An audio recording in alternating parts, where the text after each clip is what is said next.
सांसदगण हैं उनके वोटों की गिनती की गई है और जो फिगर्स मैंने आपको बताए हैं वो उसी से रिलेटेड हैं।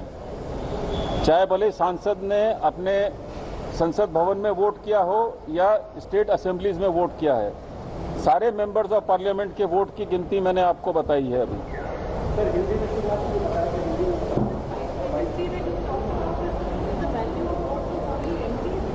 Only MPs 600 yes. Total valid वोटों की संख्या है 748, जिनकी total value of valid votes है 5,23,600। इसमें से श्रीमती द्रौपदी मुर्मू को 540 वोट मिले, जिनकी वैल्यू है 3,78,000, और श्री यशवंत सिन्हा को मिले 208 वोट, जिनकी वैल्यू है 1,45,600। ये अभी तक की स्थिति है, बाकी फिर आपको सूचित करेंगे।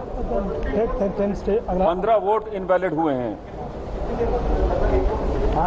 जैसे ही हो जाता है तुरंत बताते हैं। चलिए, तो बड़ी खबर आ रही है। तो इस वक्त की बड़ी खबर आपको बता दें, पहले राउंड की काउंटिंग पूरी हो चुकी है, सांसदों के वोटों की गिनती पूरी हो गई है। 748 कुल वोट आपको बता दें, जिसमें से 540 वोट यानी कि सांसदों के जो 540 वोट हैं वो द्रौपदी मुर्मू को मिले हैं, जिसकी वैल्यू हो जाती है 3,78,000। काफी पीछे रह गए हैं यशवंत सिन्हा, जो कि विपक्ष के कैंडिडेट हैं, वो काफी पीछे रह गए हैं। आपको बता दें कि 15 वोट इनवैलिड हुई हैं, यानी कि अवैध करार दी गई हैं।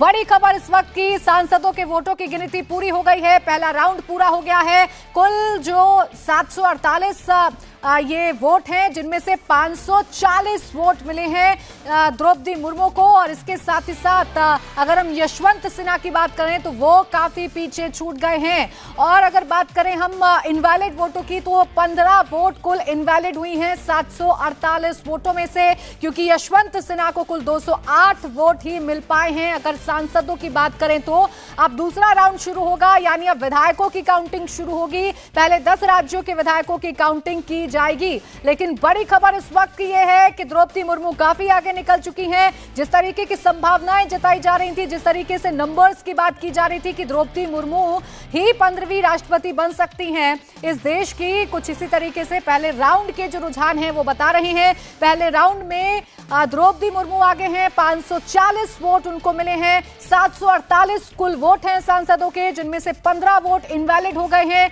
और इनमें से अगर हम देखें तो 540 वोट पाए हैं द्रौपदी मुर्मू ने। जबकि अगर यशवंत सिन्हा की बात करें तो यशवंत सिन्हा ने कुल 208 वोट पाए हैं, यानी 332 वोटों की लीड है अब द्रौपदी मुर्मू के पास। 332 वोटों से बढ़त बना ली है द्रौपदी मुर्मू ने। सांसदों की काउंटिंग पूरी हो चुकी है, अब बारी होगी विधायकों की। अब विधायकों की काउंटिंग होगी और फिर उसके बाद जो फाइनल नतीजे हैं वो हम सबके सामने होंगे।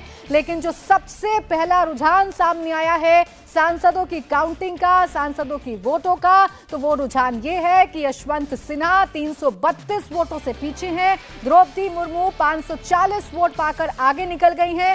सिर्फ 208 वोट ही यशवंत सिन्हा को मिले हैं कुल 748 वोटों में से।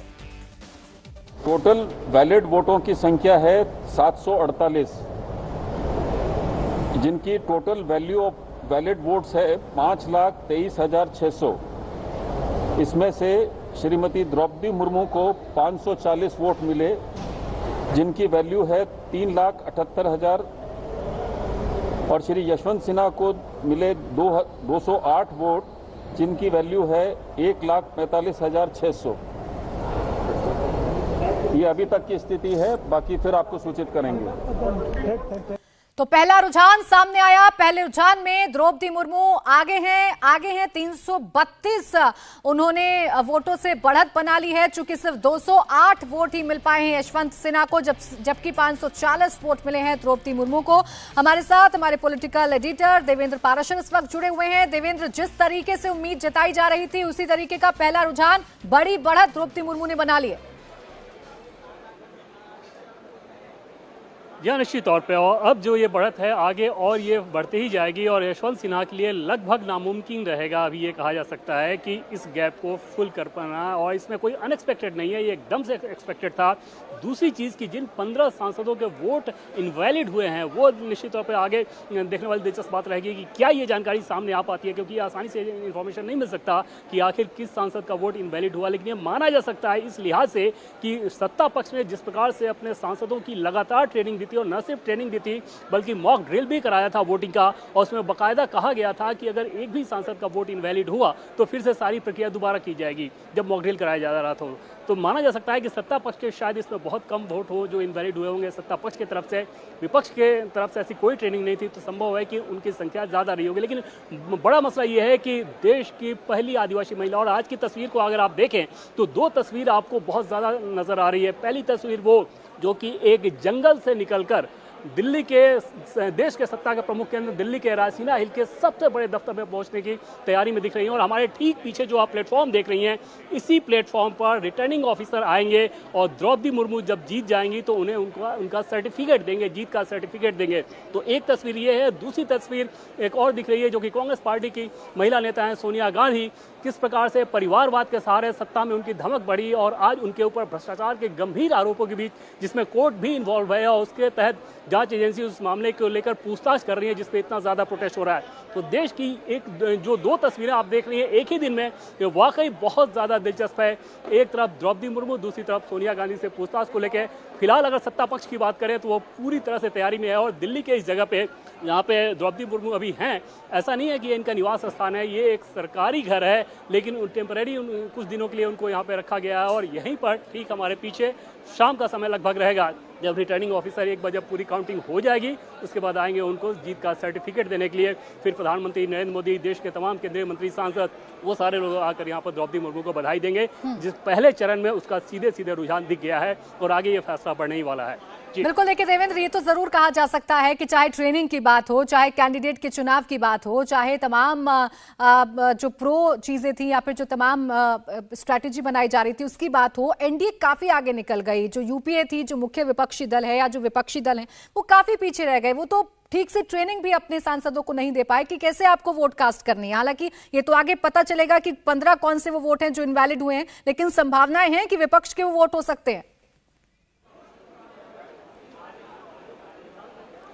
बहुत ज़्यादा आशंका इस बात की विपक्ष के लिहाज से रहेगी कि इनमें से अधिकांश वोट उनके होंगे। और ऐसा कहने के पीछे आधार वही है जो कि मैंने पहले आपको बताया कि सत्ता पक्ष जिस प्रकार से पहले दिन से कैंडिडेचर की बात हो या फिर जैसे नॉमिनेशन शुरू हुआ उसके बाद एक बाकायदा कमेटी बनाई गई, उस कमेटी में 14 से 15 बीजेपी के नेता थे। उस कमेटी ने देश भर के बीजेपी नेताओं को बुलाया, विधायकों को बुलाया और यहाँ पर लाकर उनको ट्रेनिंग दिया गया ताकि वो अपने अपने स्टेट में जाएँ और वहाँ पर अपने विधायकों को ट्रेनिंग दे सकें। तो ये सारी प्रक्रिया की गई। उसके बाद जो सांसद हैं उनको दिल्ली में बुलाया गया और एनडीए सांसदों को एक साथ बैठा के उन्हें ट्रेनिंग दी गई। और न सिर्फ ट्रेनिंग दी गई बल्कि मॉक वोटिंग भी कराई गई। उस मॉक वोटिंग में जैसा कि पहले भी मैंने आपको बताया कि आप सोचिए कि किस सख्ती से उसका पालन किया गया, कि बताया गया था कि अगर एक भी सांसद का वोट इनवैलिड हुआ तो ये वोटिंग की प्रक्रिया न सिर्फ वो सांसद दोबारा करेंगे बल्कि एक एक सांसद दोबारा करेगा। मतलब ये कि सांसदों के ऊपर भी जिम्मेदारी दे दी गई थी कि आपके आसपास जो लोग मौजूद रहें उनसे चर्चा करके अच्छी तरह से अपना डाउट क्लियर कर लें ताकि वोटिंग में किसी प्रकार के इनवैलिड होने की स्थिति ना आए। पिछली बार बहुत सारे वोट इनवैलिड हुए थे और उस बात को लेकर सत्ता पक्ष के जो रणनीतिकार हैं इस बार ज़्यादा कॉशस थे कि वो गलती दोहराना नहीं है। और ऐसे में ये माना जा सकता है कि निश्चित तौर पर सत्ता पक्ष की तरफ से शायद वो गलती कम रही होगी। अपोजिशन की तरफ से ऐसी कोई तैयारी हमें नहीं दिखी, कोई ऐसी बैठक नहीं दिखी, कोई ऐसा ट्रेनिंग सेशन नहीं दिखा।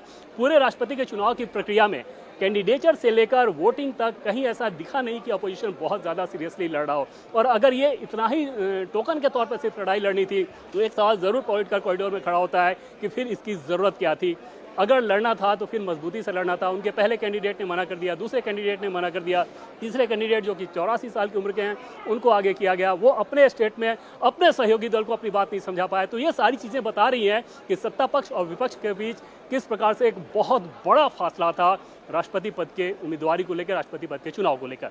जी बिल्कुल देवेंद्र, देखिए फासला था और देखिए यहाँ पर इस आत्ममंथन की जरूरत अब विपक्ष को है कि आप जिस पार्टी के सामने लड़ रहे हैं वो पार्टी अपने छोटे से छोटे चुनाव को किस तरीके से लड़ती है, वो पार्टी कैसे अपने पूरे कार्यकर्ताओं की फौज लड़ा देती है, उस पार्टी ने कैसे राष्ट्रपति चुनाव के लिए अपने तमाम सांसदों और विधायकों की ट्रेनिंग सेशन को रखवाया ताकि उनकी एक भी वोट खराब ना हो जाए। इन तमाम चीजों पर अब गौर विपक्ष को करना होगा अगर कड़ी टक्कर देनी है भारतीय जनता पार्टी को तो। जी हाँ बिल्कुल, लेकिन उससे बड़े कैनवास पे अगर आज के नतीजे को आप देखें तो सिर्फ इतना तक सीमित नहीं है, सिर्फ एक चुनाव तक सीमित नहीं है। द्रौपदी मुर्मू के कैंडिडेचर को आप देखें तो दूर दराज जंगल में रहने वाली उड़ीसा की एक आदिवासी महिला, वो उड़ीसा जहां बीजेपी एक बार सहयोगी के तौर पे सरकार में थी, अदरवाइज बीजेपी पहले कोई भी ऐसी बहुत मजबूत स्थिति में नहीं थी। उड़ीसा में कोई ऐसे बहुत बड़े नेता बीजेपी के दिल्ली में नहीं बैठे थे। वहां से एक महिला निकल रही है जिसका अपना कोई गॉडफादर नहीं, कोई परिवारवाद नहीं, कुछ नहीं। व्यक्तिगत जीवन में उस लेडी ने इतने संघर्ष झेले, पति का निधन, पुत्र का निधन, उसके बावजूद उन्होंने अपने सार्वजनिक जीवन के संघर्ष को आगे जारी रखा और बिना गॉडफादर, बिना कोई दाग लगाए आगे बढ़ते रही राजनीति में और उसके बाद विधायक बनी। सर्वश्रेष्ठ विधायक का उन्हें अवार्ड मिला। फिर बाद में पार्टी की तरफ से उन्हें जब फैसला किया गया कि सरकार उन्हें झारखंड का गवर्नर बनाए तो गवर्नर के तौर पे भी वहाँ की सरकार ने भी ये माना, जो कि बीजेपी के लिहाज से अपोजिशन की सरकार है, जेएमएम कांग्रेस की सरकार, उन लोगों ने भी ये माना था कि अपने राज्यपाल के कार्यकाल में द्रौपदी मुर्मू ने बहुत ग्रेसफुल बिहेव किया। उसके बाद द्रौपदी मुर्मू के कैंडिडेचर को राष्ट्रपति के लिए तय किया जाना, बीजेपी का पार्लियामेंट्री बोर्ड ने वो तय किया। आप अंदाजा लगाइए कि ये कितना बड़ा फैसला था कि देश में पहली बार ऐसा हो रहा है, उस महिला के लिए हो रहा है जिसके आगे पीछे एक तरह से कोई नहीं है। कोई भी द्रौपदी मुर्मू की बैटिंग करने के लिए नहीं था कि जो ये कह बिल्कुल बिल्कुल इन तमाम चीजों पर चर्चा करेंगे देवेंद्र, लेकिन हम वो ऑफिशियल इस वक्त पेपर दिखा रहे हैं जिसमें नंबर्स लिखे हुए हैं, जिसमें ये पता चल रहा है कि द्रौपदी मुर्मू काफी आगे निकल गई हैं। टोटल नंबर है सांसदों की वोट का 748, जिसकी वोट वैल्यू है 5,23,600, जिसमें से द्रौपदी मुर्मू ने 540 वोट हासिल किए हैं, यानी उनको मिले वोट की वैल्यू हो जाती है 3,78,000।